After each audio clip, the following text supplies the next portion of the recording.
Hey folks, I have a couple of small hand tools to show you that I'm using for this project of building an ukulele with only hand tools. And one of them I use all the time. It's from LMI and it's a circle cutter basically. And there's a pin and there's a knife blade in it and you use it to score a hole. So I use that already to cut out sound holes on all my instruments. For this project, I used it to make the rosette too. I scored 2 lines and then chiseled it out to put the rosette in. So they also make a similar tool called a grammel, and that's what I'm going to be using to put the decorative binding on the top of the instrument. And a grammel is basically a knife blade stuck in a block.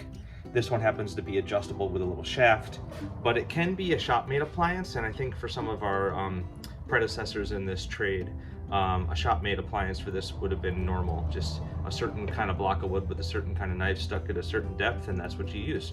So in this case, this is even though it's an ancient tool, this is a modern version of it from LMI, and everything I know about it I learned from Robbie O'Brien on YouTube. So you know, go check out his channel. But basically, it's sharpened so that one knife blade is a really sharp one to score the top, and the other back end of it you sharpen basically like a scraper, and that scrapes out the sides. So come in with a sharp line from the side and a sharp line from the top, and eventually they meet where you chisel them down to meet, and we have a sharp ledge in order to install our binding. And the binding is that rope style binding. Here I'm having it dried in the mold right now. And yeah, so like I'm still trying to get the touch and the angle for this, but it is working. I'm using the scraper now to do the sides. And although it doesn't feel great because I don't quite have the angle down, it is scoring an accurate, flat, straight line. So I think I just gotta stick with it and keep practicing. If you zoom in, you can see the start of the ledge I'm starting to make. And yeah, it's all new to me, but I'm happy to explore it because it certainly would be nice to be able to do one-off custom things without having to buy a new router and everything, you know? So here we go.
you.